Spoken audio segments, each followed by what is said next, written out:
Mark chapters 7 and 8. Then the Pharisees and some of the scribes came together to him, having come from Jerusalem. Now when they saw some of his disciples eat bread with defiled, that is, with unwashed hands, they found fault. For the Pharisees and all of the Jews do not eat unless they wash their hands in a special way, holding the tradition of the elders. When they come from the marketplace, they do not eat unless they wash. And there are many other things which they have received and hold, like the washing of cups, pitchers, copper vessels, and couches. Then the Pharisees and scribes asked him, "Why do your disciples not walk according to the tradition of the elders, but eat bread with unwashed hands?" He answered and said to them, "Well did Isaiah prophesy of you hypocrites. As it is written, this people honors me with their lips, but their heart is far from me. And in vain they worship me, teaching as doctrines the commandments of men. For laying aside the commandment of God, you hold the tradition of men. The washing of pitchers and cups, and many other such things you do." He said to them, "All too well you reject the commandment of God, that you may keep your tradition. For Moses said, 'Honor your father and your mother,' and he who curses father or mother, let him be put to death. But you say if a man says to his father or mother, 'Whatever profit you might have received from me is Corban,' that is, a gift to God, then you no longer let him do anything for his father or his mother, making the word of God of no effect through your tradition, which you have handed down. And many such things you do." When he had called all the multitude to himself, he said to them, "Hear me, everyone, and understand, there is nothing that enters a man from outside which can defile him. But the things which come out of him, those are the things that defile a man. If anyone has ears to hear, let him hear." When he had entered a house away from the crowd, his disciples asked him concerning the parable. So he said to them, "Are you thus without understanding also? Do you not perceive that whatever enters a man from outside cannot defile him? Because it does not enter his heart, but his stomach, and is eliminated, thus purifying all foods?" And he said to them, "What comes out of a man that defiles a man? For from within, out of the heart of men, proceed evil thoughts, adulteries, fornications, murders, thefts, covetousness, wickedness, deceit, lewdness, an evil eye, blasphemy, pride, foolishness. All these evil things come from within and defile a man." From there he arose and went to the region of Tyre and Sidon, and he entered a house and wanted no one to know it, but he could not be hidden. For a woman whose young daughter had an unclean spirit heard about him, and she came and fell at his feet. The woman was a Greek, a Syrophoenician by birth, and she kept asking him to cast the demon out of her daughter. But Jesus said to her, "Let the little children be filled first, for it is not good to take the children's bread and throw it to little dogs." And she answered and said to him, "Yes, Lord, yet even the little dogs under the table eat from the children's crumbs." Then he said to her, "For this saying, go your way, the demon has gone out of your daughter." When she had come to her house, she found the demon gone out, and her daughter lying on the bed. Again, departing from the region of Tyre and Sidon, he came through the midst of the region of Decapolis to the Sea of Galilee. Then they brought to him one who was deaf and had an impediment in his speech, and they begged him to put his hand on him. And he took him aside from the multitude and put his fingers in his ears, and he spat and touched his tongue. Then looking up to heaven, he sighed and said to him, "Ephphatha," that is, "be opened." Immediately his ears were opened, and the impediment of his tongue was loosed, and he spoke plainly. Then he commanded them that they should tell no one, but the more he commanded them, the more widely they proclaimed it. And they were astonished beyond measure, saying, "He has done all things well. He makes both the deaf to hear and the mute to speak."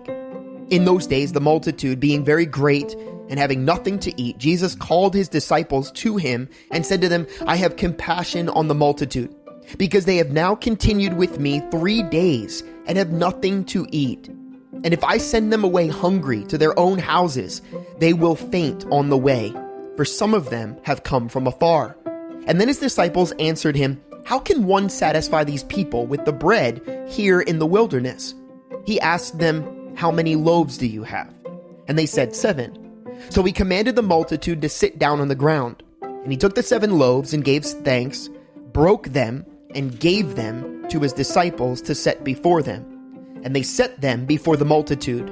They also had a few small fish, and having blessed them, he said to set them also before them. So they ate and were filled, and they took up 7 large baskets of leftover fragments. Now those who had eaten were about 4,000. And he sent them away, immediately got into the boat with his disciples, and came to the region of Dalmanutha. Then the Pharisees came out and began to dispute with him, seeking from him a sign from heaven, testing him. But he sighed deeply in his spirit and said, "Why does this generation seek a sign? Assuredly, I say to you, no sign shall be given to this generation." And he left them, and getting into the boat again, departed to the other side. Now the disciples had forgotten to take bread, and they did not have more than 1 loaf with them in the boat. Then he charged them, saying, "Take heed, beware of the leaven of the Pharisees and the leaven of Herod." And they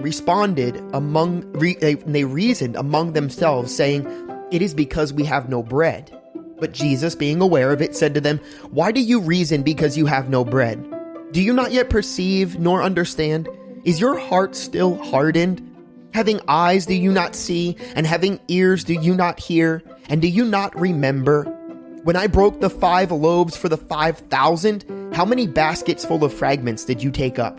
And they said, 12. "Also, when I broke the 7 for the 4,000, how many large baskets full of fragments did you take up?" And they said, 7. So he said to them, "How is it you do not understand?" Then he came to Bethsaida, and they brought a blind man to him and begged him to touch him. So he took the blind man by the hand and led him out of the town. And when he had spit on his eyes and put his hands on him, he asked him if he saw anything. And he looked up and said, "I see men like trees walking." Then he put his hands on his eyes again and made him look up.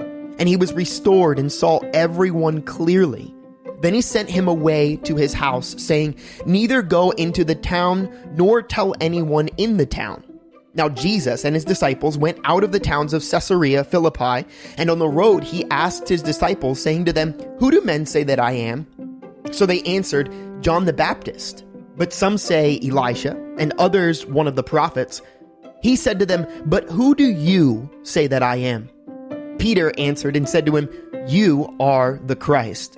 And then he strictly warned them that they should tell no one about him. And he began to teach them that the Son of Man must suffer many things, and be rejected by the elders and chief priests and scribes, and be killed, and after 3 days rise again. He spoke this word openly. Then Peter took him aside and began to rebuke him. But when he had turned around and looked at his disciples, he rebuked Peter, saying, "Get behind me, Satan, for you are not mindful of the things of God, but the things of men."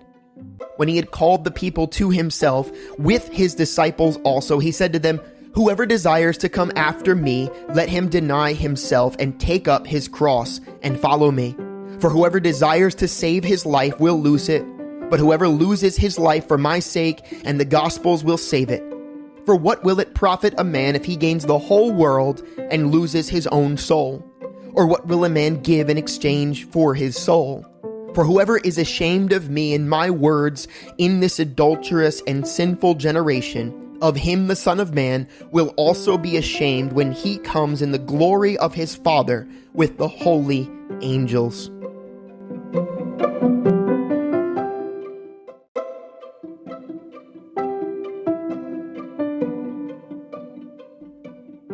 Psalm 98.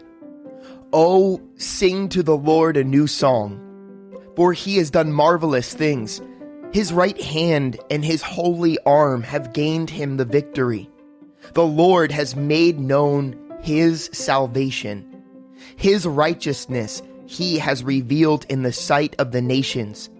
He has remembered his mercy and his faithfulness to the house of Israel.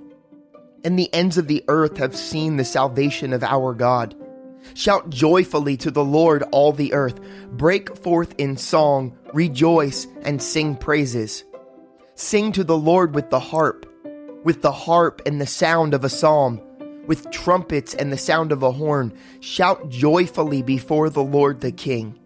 Let the sea roar and all its fullness, the world and all those who dwell in it. Let the rivers clap their hands. Let the hills be joyful together before the Lord, for he is coming to judge the earth.